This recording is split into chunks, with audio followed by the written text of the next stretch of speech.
माणसांपेक्षा फोनचीच किंमत जास्त आहे. Hello hello Digvijay. दिग्विजय तुम्ही लवकर घरी या. अरुंधती काय झालं, तू रडतेस का? दिग्विजय तुम्हाला आणि अमर भाऊजीला वसू मावशींनी लवकरात लवकर घरी बोलवलं. आत्ताच्या आत्ता निघ. अगं काय झालं ते नीट सांगशील का? वसू मावशीने का बोलवलंय? मी सांगते सगळं. तुम्ही आधी घरी या. लवकर घरी या. ओके ओके आम्ही निघतो लवकरात लवकर. हा या, काळजी करू नकोस. हा माझा निर्णय ठरलाय. मला कुणीही अडवणार नाहीये. मावशी पण माझा दिग्विजय तू सुद्धा नाही. अगं तुझी सून तुला आत्ता ओळखत असेल ग, पण मला तुला ओळखायला हिंगांची गरज नाहीये. आम्हाला मान्य आहे वसुताई, खरंच मान्य.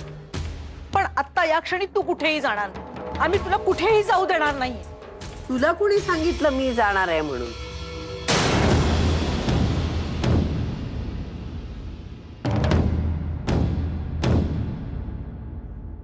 तू जाणार आहेस.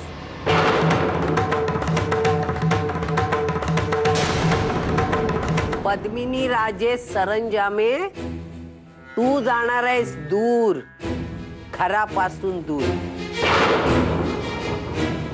बिझनेस उभारला तेव्हा फसवणारी माणसं असताना त्यांच्यातून वाट काढत पुढे गेली अशी बाई आहे मी. तिला तू काय सांगतेस ग? मीडियावाल्यांचे नखरे.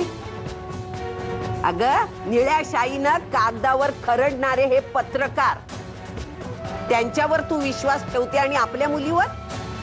इतकी मूर्ख नाहीये ग मी. माझा रेशमवर विश्वास आहे, कारण ती सरंजामे आहे. तू खरंच आमच्यावर रागावली नाहीयेस ना? आम्ही या सगळ्या गोष्टी तुझ्यापासून लपवून ठेवल्या म्हणून? मलाही काळीज आहे, पण आणि लग्नाच्या मुलीच्या आईची धडपड पाहिलीये मी. शेखर बाकीच्या भावांसारखा खूप शिकलेला नाही, पण चांगलाय. तो मला आवडतो म्हणून मी त्याचे गोडवे गात नाही, पण आईच काळी समजून घ्यायला आईच व्हावं लागतं.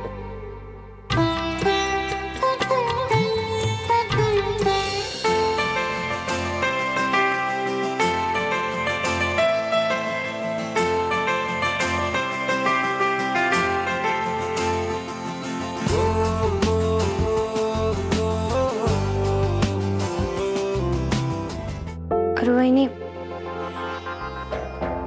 मला नाही जमणार हे बावली सारखं असं नटणं. नाही म्हणजे मॉम आणि आत्तू इन्स्ट्रक्शन्स देऊन गेल्या आणि सध्या मी ज्या परिस्थितीत आहे त्या परिस्थितीत लोकांचं ऐकणं हे भागच आहे. पण तरी मोठ्यांसारखं बोलणं नाही शोभत एवढ्या लहान वयात तुला.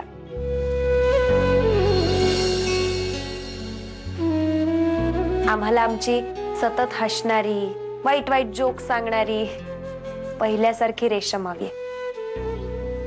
चल पटकन तयार हो. आणि कोणी सांगितलं तुला बाहुलीसारखं नटून थटून ये म्हणून?